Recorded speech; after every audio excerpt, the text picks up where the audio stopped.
मुझे मालूम है कि मुझे कहाँ बोलना है, कैसे बोलना है, कहाँ पर आवाज लगानी है, कहाँ पर टेर लगानी है, मुरली बजानी है, किस तरीके से बनानी है, कहाँ बजानी है, कौन सा स्वर दबाना है, कौन सा स्वर उठाना है। मुझे मालूम है तुम्हारे सारे प्राण अपने आप में अलग अलग हैं और उन सभी प्राणों को संवेद स्वर में मुझे जागृत करना है, चेतना करना है और उन प्राणों को अपने प्राणों से समावेश करना है। हो सकता है मेरी बात में बड़ी अटपटी सी लगे, एक बड़ी विवेचनपूर्ण लगे। मैं तुम्हें समझा रहा था कि तुम देहगत अवस्था में मेरे सामने हो, मैं तुम्हारे सामने प्राणगत अवस्था में बैठा हूं।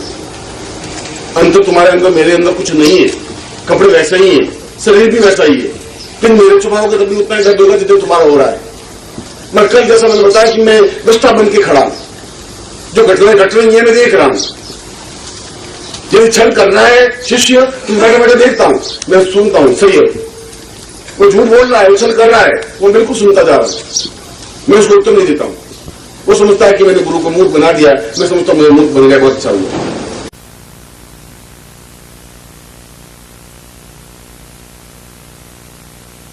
मुझे मालूम है कि मुझे कहाँ बोलना है, कैसे बोलना है, कहाँ पर आवाज लगानी है, कहाँ पर टेर लगानी है, मुरली बजानी है, किस तरीके से बनानी है, कहाँ बजानी है, कौन सा स्वर दबाना है, कौन सा स्वर उठाना है। मुझे मालूम है तुम्हारे सारे प्राण अपने आप में अलग अलग हैं और उन सभी प्राणों को संवेद स्वर में मुझे जागृत करना है, चेतना करना है और उन प्राणों को अपने प्राणों से समावेश करना है। हो सकता है मेरी बात में बड़ी अटपटी सी लगे, एक बड़ी विवेचनपूर्ण लगे। मैं तुम्हें समझा रहा था कि तुम देहगत अवस्था में मेरे सामने हो, मैं तुम्हारे सामने प्राणगत अवस्था में बैठा हूं। अंतर तुम्हारे अंदर मेरे अंदर कुछ नहीं है, कपड़े वैसे ही है, शरीर भी वैसा ही है। तुम मेरे छुपाओगे तभी उतना ही दर्द होगा जितना तुम्हारा हो रहा है। मैं कल जैसा मैंने बताया कि मैं दस्ता बन के खड़ा हूं, जो घटनाएं घट रही है मैं देख रहा हूं। यदि छल कर रहा है शिष्य, तुम बैठे बैठे देखता हूं, मैं सुनता हूं। सही है, वो झूठ बोल रहा है, वो छल कर रहा है, वो बिल्कुल सुनता जा रहा है। मैं उसको उत्तर नहीं देता हूं। वो समझता है कि मैंने गुरु को मूर्ख बना दिया, मैं समझता हूं मेरा मूर्ख बन गया, बहुत अच्छा हुआ। क्योंकि जिस तरीके तुम मुझे बजोगे मैं उस तरीके से तुम्हें तैयार हूं। तुम मुझे छल देना चाहोगे मैं छल ले लूंगा, तुम मुझे झूठ देना चाहोगे मैं झूठ ले लूंगा, तुम मुझे कपड़ देना चाहोगे मैं कपड़ ले लूंगा, मैं मना नहीं करूंगा। तुम जो कुछ दोगे मैं ले लूंगा, मैं तुम उसका उत्तर नहीं दूंगा। मैं तुम्हारी नाड़ पहचान लूंगा तुम कहां पर खड़े हो। उस पूरे जो दाल पकड़ी है उसके सारे दानों को दबा के देखने की जरूरत नहीं है। एक दाना निकाल के देखने से मालूम पड़ता है दाल पक गई कि नहीं पकड़ी। तुम्हारे पूरे जीवन का हिसाब किताब करने की जरूरत नहीं है। तुम जब एक बात करते मैं समझ जाता हूं तुम कहां पर खड़े हो। और तुम जैसा भी मुझसे बात करो, झूठ की बात करो, तभी मैं सुनता हूं। करते हो तुम में से कई लोग करते हो, तुम में से कई लोग छल भी करते हैं, मैं सुन लेता हूं। तुम मेरी झूठी प्रशंसा भी कर लेते हो, उसको भी मैं उसी बात से स्वीकार कर लेता हूं। और आत्मीय और प्राथमिकता में आत्मीयता से तुम मुझे हृदय से जुड़ जाते हो, तब मैं जुड़ जाता हूं, उत्तर नहीं देता हूं। मैं तो तुम्हें बराबर परखता रहता हूं अपने किनारे पर खड़ा हुआ कि कहां कौन कहां चल रहा है, मुझे इसको कहां से पकड़ना है। तो जब पहचानूंगा तभी तो पकड़ पाऊंगा, इसलिए मैं तुमसे परिचित हूं। और इसीलिए पिछले कई वर्षों से तुमने जो कुछ मुझे देने की कोशिश की मैंने कभी यह स्वीकार नहीं किया। गाली दी तब भी नहीं। लोगों ने कहा उसने फलाने ने आपको गाली दी, मैंने कोई बात नहीं दी, वो शिष्य दे सकता है। उसने कहा डिब्बे में जा रहे थे, उन्होंने आलोचना की, वो किया। उसमें क्षमता है आलोचना करने की, क्योंकि मैं गुरु हूं इसलिए मेरी आलोचना की, गालियां दी, मैंने ली। उसमें कोई लंबी छोटी बात नहीं है। वो दे सकता है क्योंकि उसके पास जो होगा वही तो देगा। जो तुम्हारे पास होगा मुझे तुम दोगे, नई चीज लाके दे ही नहीं सकते। तुम कहां से दोगे? मेरे पास ये वस्त्र है, मैं ये दे सकता हूं। जो तुम्हारे पास है तुम वही देने की कोशिश करते हो, और जो कुछ तुम दे दोगे वह मैं ले लूंगा। मैं नकारूंगा नहीं, मना नहीं करूंगा, मगर मैं तुम्हारे प्राणों को, तुम्हारे जीवन को, तुम्हारे धड़कन को पहचानता रहूंगा। और इसीलिए जब मैं तुम्हें समझा रहा हूं कि देह और प्राण अलग अलग हैं, देह जा सकती है, प्राण फिर भी रह सकते हैं। मनुष्य इस शरीर को छोड़ देता है, छोड़ करके भी प्राणों को जीवित रख सकता है और वापिस उस देह को प्राप्त कर सकता है। ऐसा सैकड़ों बार कायाकल्प हुआ है, तो पहली बार कायाकल्प हुआ नहीं, आपने ऐसा देखा नहीं। शंकराचार्य के जीवन में ऐसी घटना घटी। शंकराचार्य के जीवन में उसने जब उज्जैन में थे तो भारवी और उनके पति ने उनसे शास्त्रार्थ के लिए ललकारा शंकराचार्य को। उन्होंने कहा कि हम तुमसे शास्त्रार्थ करना चाहते हैं। आप कहते हैं कि अद्वैत है, हम कहते हैं द्वैत है, बस बात बात का इतना ही मतलब है। तुम कह रहे हो दो चीज है ही नहीं, माया अपने आप में ब्रह्म में समाई हुई है। वह तो ब्रह्म है, उस माया को फैलाता है, क्योंकि ब्रह्म को फैलानी पड़ती है। और हम कह रहे हैं माया बिल्कुल एक अलग चीज है, ब्रह्म बिल्कुल अलग चीज है। बारी का पति भी अपने आप में अत्यंत विद्वान और बहुत उच्च कोटि का जानकार, शास्त्रार्थ का धुरंधर। उन्होंने कहा कि तुम्हारे मेरे बीच में शास्त्रार्थ होगा, निर्णय कौन करेगा? कौन जीता कौन हारा, इसका कौन निर्णय करेगा? कैसे निर्णय होगा? उसने कहा कि अगर तुम्हारे मेरे बीच में शास्त्रार्थ होगा, तुम्हारी पत्नी न्यायाधीश बनेगी, भागी न्यायाधीश बनेगी। विद्वान है और विद्वान को पक्ष नहीं लेते। विष्णु शर्मा ने कहा अच्छी बात। दोनों का शास्त्रार्थ चला। इधर शंकराचार्य अपने मत की पुष्टि कर रहे थे, इधर विष्णु शर्मा अपनी मत की पुष्टि कर रहे थे। और 22 दिन बीत गए। 22 दिन बीतने के बाद में जब भावी ने सोचा कि मेरे पति के तर्कों में अब ताकत नहीं रही, वह जो कुछ उत्तर दे रहे हैं उस उत्तर देने में क्षमता नहीं है, साहस नहीं है, अब सही उत्तर नहीं दे रहे। और शंकराचार्य ने कह दिया था कि अगर मैं हार जाऊंगा तो अपना सिर जो मुंडवा हुआ है, मैं सन्यासी हूं, मैं गृहस्थ का कुर्ता पहन लूंगा और मैं तुम्हारे साथ चला चलूंगा। मगर तुम हार गए तो फिर तुम्हें मेरे साथ सन्यासी बनना पड़ेगा, क्योंकि तो सन्यास और गृहस्थ का संबंध है।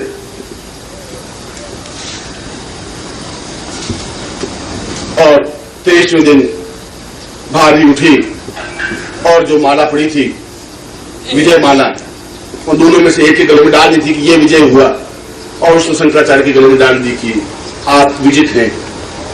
मगर डाली और माला उठाई, उसने कहा कि आप विजित तो हैं मगर हारे हुए विजित हैं। शंकराचार्य ऐसा कैसे? मैंने तो तर्क से पुष्टि की है कि अद्वैत स्थिति है, संसार में केवल ब्रह्म है, माया उसकी एक अंश है, एक अंग है। मेरा शरीर एक है, उसको हाथ को शरीर नहीं कह सकते, पांव को शरीर नहीं कह सकते, शरीर तो पूरा अपने आप में एक है। उस हाथ को उंगली हाथ कह सकते हैं, उंगली कह सकते हैं, यह उस शरीर के अलग अलग टुकड़े हैं, ये सब मिलकर के शरीर बनता है।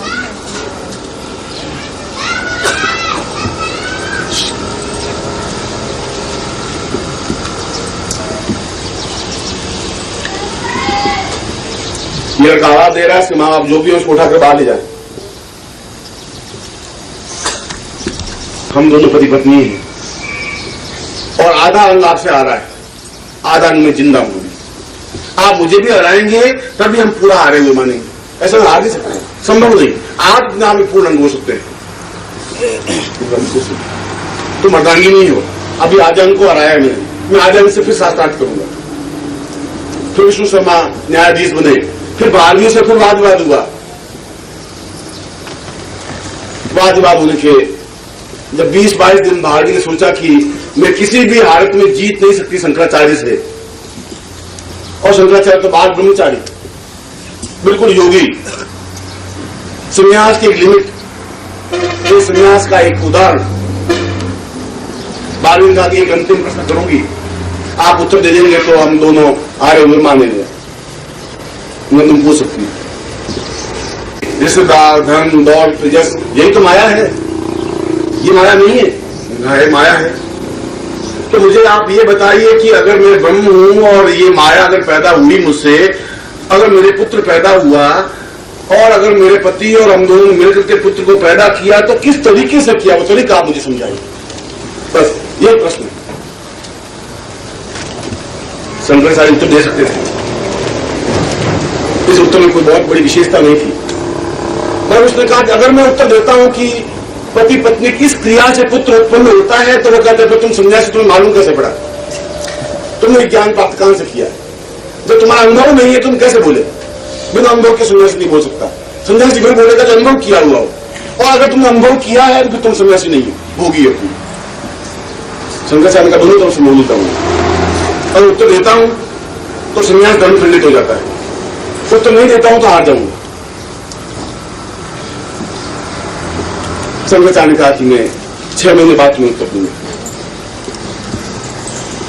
और उन्होंने अपने उज्जैन के बाहर जाकर के एक कुटिया में शिष्यों को कहा कि मैं अपने प्राणों को, मैं फिर शब्द प्राण मां आके खड़ा कर रहा हूं, मैं अपने प्राणों को एक राजा के मतदेह में प्राणों को ले जा रहा हूं और राजा के माध्यम से उस क्रिया को सीखूंगा और मैं वापस आकर मुझे जवाब देना है, क्योंकि उस शरीर मेरा पवित्र हो सकता है, मेरे प्राणों को कहीं गड़बड़ नहीं करनी है।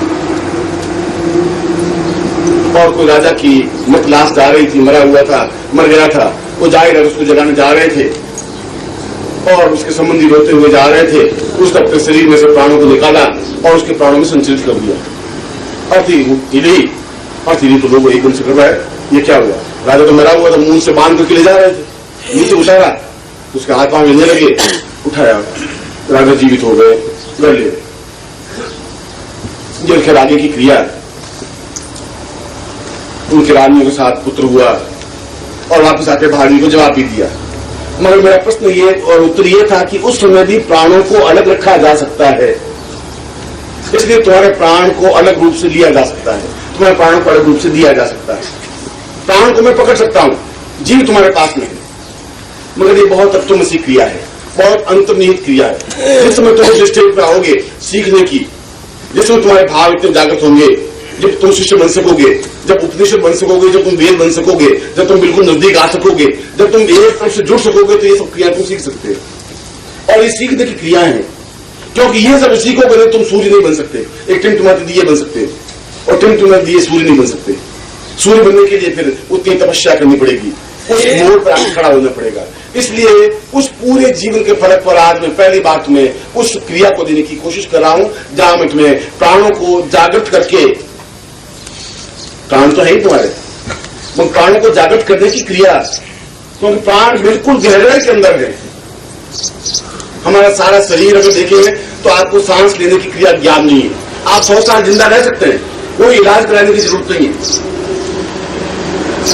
दुर्भाग्य यह है कि तुम्हें सांस लेना आता ही नहीं।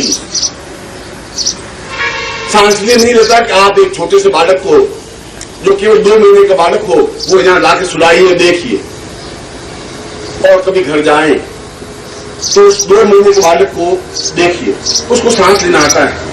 वो जब सांस लेता है तो नाभि उसकी धड़कती है, नाभि उठती है गिरती है, नाभि उठती है गिरती है, नाभि उठती है गिरती है। पूरा सांस नाक से लेता है, नाभि तक उसका सांस जाता है, नाभि से नाक तक आता है, पूरी नाभि से जुड़ा हुआ है। और जब तुम सांस लेते हो तो तुम्हारा पेट इतना फूला हुआ है कि नाभि तक, गले तक भी नहीं जाता सांस, जैसा पेट है वैसा वैसा रह जाएगा, अंदर सांस जाने की क्रिया है ही नहीं। जब अंदर सांस नहीं जा सकता तो प्राण को टच नहीं कर सकता, क्योंकि अंदर के प्राणों को, नाभि के मूल में जो प्राण है, तो उसको ब्रह्म कहा है। ब्रह्म कहां है? ब्रह्मा की उत्पत्ति हुई कहां? विष्णु की नाभि से ब्रह्म की उत्पत्ति हुई, ये तो शास्त्र कह रहा है। जब विष्णु लेटे तो कमल तक निकला नाभि से और उसमें से ब्रह्मा प्रकट हुए, ये प्रतीक है। यदि ब्रह्म कहीं है, मैं कह रहा हूं हम ब्रह्मास्मि, और मुझे इस ब्रह्म को पकड़ना है, प्राणों को पकड़ना है, तो नाभि तक पहुंचना ही पड़ेगा हमें, और तुम्हें भी नाभि तक पहुंचना पड़ेगा। बहुत लंबी चौड़ी क्रिया नहीं है, कोई बहुत बड़ी बात नहीं है, ऐसी घटना नहीं है जो कि बहुत बड़ी 1000 साल तपस्या करे, ऐसा कुछ नहीं है। केवल अपने श्वास को, अपनी आवाज को, अपनी ताकत को, अपनी क्षमता को नाभि तक पहुंचाना है। और जब तुम नाभि तक पहुंचा दोगे, और पहुंचाने के लिए ये जरूरी तुम देह को छोड़ दोगे, देह का याद नहीं रहना चाहिए। और अगर मैं सांस ले रहा हूं, और अगर मैं जोरों से सांस ले रहा हूं, तो मुझे इस बात का ज्ञान नहीं रहना चाहिए कि मेरे पास में फूलों की माला पड़ी है, गंगोचा पड़ा है, इस बात का ध्यान नहीं है। अगर इस बात का ध्यान रहा तो फिर प्राण अंदर ले ही नहीं सकता। या तुम प्राणों की तरफ अपना ध्यान रख सकते हो, या देह की तरफ रख सकते हो, दोनों एक साथ ध्यान नहीं रख सकते। 2 चीज एक साथ थिंकिंग नहीं की जा सकती, सोचा नहीं जा सकता।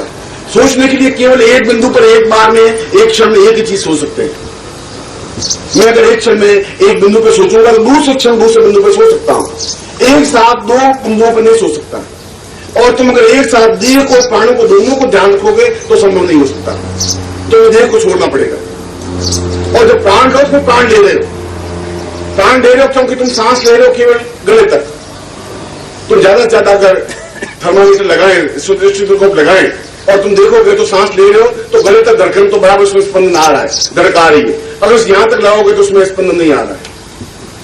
इसका मतलब है कि तुम ज्यादा से ज्यादा सांस गले तक ले सकते हो और तुम्हें सांस लेना है गले से नीचे, हृदय से नीचे जाना है और ठेठ नाभि, और नाभि तक जाकर के स्पर्श करना है।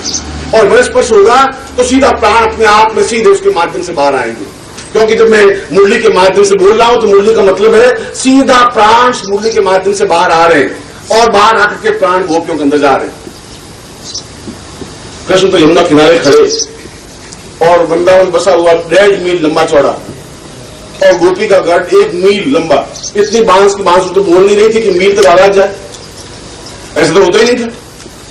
मगर एक क्षण में उसके प्राण बोल जाते थे कि मुरली बज गई है, सीधी रवाना, एक क्षण भी रुकती नहीं थी। आवाज कानों में पहुंचे तो प्राणों में पहुंच गए थे आवाज। तो प्राण सीधे मेरे से गंतव्य होने चाहिए, सीधे प्राणों का संबंध बनना चाहिए। सांस लेने की क्रिया का ज्ञान होना चाहिए और सांस लेने की क्रिया कोई प्राण जागरण करना क्रिया कहते हैं। मैं आज उसी क्रिया को तुम्हें संपन्न करवाऊंगा और इस क्रिया को संपन्न कराने के लिए मैं तुम्हारे शरीर को पवित्र करूंगा ही, मंत्रों के माध्यम से, चेतना के माध्यम से और अपनी शक्ति के माध्यम से, अपने प्राण तत्वों के माध्यम से। मगर तुम्हें भी मुझे सहयोग देना पड़ेगा। सहयोग तुम्हें यह देना पड़ेगा कि तुम्हारा और मेरा संबंध बेकाब नहीं है। तुम्हारे पांवों को और मेरे पांवों को, तुम्हारे हाथ मेरे पांव को दबाए ऐसा जरूरी नहीं है और मेरे लिए आवश्यक नहीं है। तुम आकर के मैं थक जाऊं और मेरे पांवों को तुम दबा दो, इसकी मुझे आवश्यकता नहीं है। मैं तुम्हारे प्राणों को पकड़ने की कोशिश कर रहा हूं और प्राण तुम खुद अपने आप में से समर्पित करोगे, अपने सांस के माध्यम से। प्राण कहां से हो सकता है? मैं तुम्हें प्राण कर रहा हूं इस समय, खेत वहां इतना दूर बैठा हुआ, 25 फीट दूर बैठा हुआ, मैं प्राण कर रहा हूं कि तुम बोलो और बोलता है। मैं आवाज दे रहा हूं, सुन रहा है। यह मेरे बीच में एक शब्द है, एक सांस है, वायु है। जो वायु मैंने मुंह से निकाली वो वहां तक पहुंची, उसके अंदर तक पहुंची, वहां तक भी नहीं पहुंची। उस दीवार के पास व्यक्ति बैठा हुआ है, ये मैंने जो हवा निकाली है वो वहां तक पहुंची है, वो वहां तक पहुंची है और उसके अंदर तक पहुंची है। अंदर पहुंची है, उसने दिमाग को कहा कि कुछ आवाज आई है और आवाज आई है कि गुरु जी कह रहे हैं कि ये प्राण शब्द, ये वायु शब्द, ये हवा शब्द, ये सारी क्रिया हुई 1 सेकंड के भीतर। मैंने कहा तुम इधर आओ और ये जो मैं बोला, मेरे बोलने के लिए तो मैं तो कोई पत्थर फेंका नहीं, लकड़ी फेंकी नहीं, मैं तो बोल रहा हूं, आवाज निकाली। आवाज का मतलब हवा, वायु। प्राण केवल वायु से ही हो सकता है, लकड़ी से नहीं हो सकता है। प्राण केवल वायु के माध्यम से हो सकता है, क्योंकि इस पूर्ण ब्रह्मांड को फैले हुए चीज में वायु है, ईथर है, वो तरंग है, किरण भर है। सूर्य की किरणें वायु के माध्यम से तुम्हें प्राप्त हो सकती है। तुम्हारे जीवन की चेतना वायु के माध्यम से प्राप्त हो सकती है। तुम्हारी सांस, तुम जिंदा हो क्योंकि वायु है, इसलिए प्राण वायु कहा जाता है। जीवन को प्राण वायु कहा गया है, जीव वायु नहीं कहा गया है। जीव तो है ही। और इसीलिए तुम अपने पूरी क्षमता के साथ, जब मैं वहां तक अपनी बात पहुंचा सकता हूं, 25 फीट तक पहुंचा सकता हूं, तो मैं तुम्हें केवल 1 फीट तक अपनी वायु को पहुंचाने की क्रिया बता रहा हूं। बस मैं तो अपनी बात को 25 फीट तक पहुंचा रहा हूं, तो मैं व्यक्त कर रहा हूं, बोल रहा हूं, और ये आवाज जा रही है शब्दों के माध्यम से, हवा के माध्यम से। और तुम्हें भी अपनी हवा को, अपने जो सांस लेने की क्रिया है वह मैं पहली बार सिखा रहा हूं कि तुम्हें सांस कैसे लेना है और सांस कैसे लेना है और सांस कैसे निकालना है। ये सांस लेने की क्रिया या तो बच्चे से सीखी जा सकती है, उसको देख करके, या फिर गुरु से सीखी जा सकती है, या तो मैं तुम्हें सिखा रहा हूं कि तुम गलत ले रहे। सांस बच्चा ले सकता है, जो बड़ा होता है, जो उसके पेट के ऊपर चर्बी बढ़ती रहती है, जो उसके सारा शरीर भरता रहता है, उसके बाद वो फिर वायु सांस लेना भूल जाता है। फिर उसमें जो ही सांस लेना भूलता है, फिर बीमारियां बढ़ती रहती है। जो आदमी सुबह उठ करके बहुत तेजी सांस ले सकता है, उसको बीमारी आ ही नहीं सकती, मृत्यु हो ही नहीं सकती। जहां प्राण तुम पकड़े बैठे हो, जहां प्राण तुम्हारे पास है, तो मृत्यु कैसे आ सकती है? बीच में को काट तुम मर नहीं सकते, उसमें कहा मर ही नहीं सकता, इच्छा मृत्यु है, क्योंकि मुझे प्राण लेने की क्रिया का ज्ञान है। यदि अपना अपने इस महाभारत पर्व को पढ़ाओ, तो जब भीष्म पितामह शस्त्रक्रिया पर लेटे हुए तो बहुत जोरों से सांस ले रहे हैं, बहुत जोरों से सांस खींच रहे हैं, दुर्योधन ने पूछा कि ये क्या कर रहा है, ये वहां लेटा हुआ, यहां तक उसकी जोरों तंत्रों से आवाज आ रही है कि धक्का लग रहा है। उसने कहा सांस लेने की क्रिया उसको ज्ञान है, इसलिए मर नहीं सकता, और मरेगा तभी जब वो उस प्राण को लेने की क्रिया भूल जाएगा। और जब रावण को मार नहीं सके राम, तो विभीषण को पूछा कि मैं रावण को मार नहीं पाऊं, इतने तीर बरसा दिए, ये मर नहीं रहा है, कारण क्या है? उसने कहा तुम नहीं समझ सकते, इसके अंदर जहां प्राण है वहां प्राण से तुम आघात नहीं करोगे, क्योंकि वो सीधा प्राण से जुड़ा हुआ है, इसलिए 1000 तीर मारने पर भी वो मर नहीं सकता, तुम मर ही नहीं सकते, मृत्यु तुम्हें नहीं मार सकती अगर तुम्हारा प्राणों से संबंध है तो। और प्राण संबंध है तो गुरु से संबंध है, प्राण संबंध है तो विराट ब्रह्मत्व से संबंध है, ब्रह्मांड से संबंध है, पूरी चेतना से संबंध है, सारी क्रिया से संबंध है। और इसीलिए जब मैं इसमें वो सांस लेने की क्रिया कहूं तो तुम्हें अपनी पूरी क्षमता के साथ सांस लेनी पड़ेगी, और सांस जितनी अंदर लेंगे उतनी निकालेंगे भी सही, अंदर तो रहेंगे। मैं जोरों से सांस लूंगा तो जोरों से सांस बाहर निकालूंगा, और ये धीरे धीरे यह स्टेज 1 मिनट में नहीं आ सकती, 1 मिनट में संभव नहीं है, ये 1 सेकंड लग सकता है, 1 सेकंड लगता है, 5 सेकंड लग सकते हैं, 1 मिनट लगेगा, 2 मिनट लगेंगे, 3 मिनट लगेंगे, 4 मिनट लगेंगे। 1, 3 और 4 मिनट के आसपास या 2 मिनट के आसपास स्टेज ऐसी आएगी तुम्हारी अवस्था अलग है, तुम्हें भावों नहीं मैं कहां हूं, कैसे अवस्था में हूं, चेतना क्या है, तुम्हारे सांस के अलावा कोई आवाज नहीं आ सकती, होठों से आवाज आने की जरूरत नहीं है, चीखने चिल्लाने की भी जरूरत नहीं है, केवल सांस की ध्वनि आनी चाहिए। और सांस की ध्वनि गले वहां तक जहां तक रुकी हुई है, क्योंकि सारा शरीर तुम्हारे उस दूषित वायु से भरा हुआ है, नहीं तो पूरा सांस लेते नाभि धड़कती। अगर सांस सही होता तो तुम इधर सांस लेते नाभि धड़कती, इसका मतलब बीच में कुछ अवरोध है, बीच में कोई रुकावट है, और वह रुकावट को दूर करने के लिए उस रुकावट पर प्रहार करना पड़ेगा सांस के माध्यम से, तेजी के साथ। वह थोड़ी और अंदर जाएगी, दूसरी बार फिर सांस बाहर निकाले, फिर जोर से प्रहार करेंगे, तीसरी बार जाएगी, चौथी बार जाएगी, 5वीं बार जाएगी, एक स्टेज ऐसी हृदय के पास में आएगी तो तुम्हें होश नहीं है, सांस तो तेजी से आ रही है, तुम्हें अपने शरीर का भान रखने की जरूरत नहीं है, और जिसने शरीर का भान रख दिया वो प्राण को पकड़ भी नहीं पाएगा, आज भी नहीं, 5000 वर्ष बाद भी नहीं, 5 लाख वर्ष बाद भी नहीं, बस संभव नहीं है। दिल को तो भूलना ही पड़ेगा, जब प्राण की क्रिया कर रहे हैं तो फिर दिल की क्रिया भूलनी पड़ेगी। और इसलिए जब मैं आपको यह पहली बार सही अर्थों में कोई प्रवचन नहीं दे रहा हूं, पहली बार समझा रहा हूं तुम्हें जिंदा कैसे रहना है, पहली बार तुम्हें समझा रहा हूं तुम्हें सांस कैसे लेनी है। तुम सांस लेना भूल गए हो, इसलिए तुम्हारे पास मृत्यु आ रही है, इसलिए तुम्हारे पास बुढ़ापा आ रहा है, इसलिए तुम्हारे पास न्यूनता आ रही है, इसलिए तुम्हारे पास कमियां हैं, इसलिए तुम रोगी हो, इसलिए तुम्हारे चेहरे उदास है, इसलिए तुम्हारे चेहरे पर मुस्कुराहट नहीं है। मैं सबसे पहले तुम्हारे शरीर को पवित्र करने की क्रिया कर रहा हूं 5 मिनट के लिए, और उसके बाद में मैं तेजी से सांस लेने की क्रिया समझाऊंगा। आप सीधे बैठिए, तुम्हारा उत्तरीय पहना हुआ होगा, अगर पुरुष है तो ऊपर केवल ऊपरी वस्त्र है, बनियान नहीं होगा, दूसरे किसी प्रकार का ऊपरी वस्त्र नहीं होना चाहिए, और जो तुम्हारे पास सामग्री है वो सामने रख दीजिए, क्योंकि प्राण का सीधा जनकन कम करना नहीं। पहले मैं उनको दीक्षा दे दूं, जिसके साथ नारियल है, जो गले में मालाएं पहने हुए हैं, और ये है तो हार, और मैं उनको जीत में बदलना चाहता हूँ, हाथ में पहन रखे और हार जीवन में रखो मतलब, ये हार छोड़ना है, जीत को बदलना है, जीत में लेने की क्रिया है। मुझे तुम भी जैसे हो वैसे हार पहना देते 2 मिनट में, 2 मिनट में उतार कर देता हूँ, मैं यहाँ हूँ, ऐसा पहनने वैसे हार पहना देते 2 मिनट में, 2 मिनट में उतार कर देता हूँ, मैं यहाँ हूँ, ऐसा पहनने की क्रिया में। पहले मैं आप लोगों को दीक्षा देता हूँ, दीक्षा देने के बाद में फिर सबको एक साथ गुरु स्मरण करवाऊंगा, फिर एक साथ सबको मैं अपनी तेजस्विता दूंगा, फिर एक साथ तुम्हारे प्राणों को उत्थान करूंगा, और एक साथ तुम्हारे प्राणों को मेरे प्राणों से समावेश करूंगा। ये क्रिया होगी, क्योंकि पहले तो जो आगे बैठे हुए हैं और जो दीक्षा लेना चाहते हैं, जो दीक्षा लेने की क्रिया है वो दीक्षा लेंगे, केवल वही क्रिया करेंगे जो दीक्षा ले रहे पहले, बाकी लोग चुपचाप सुनेंगे पहले।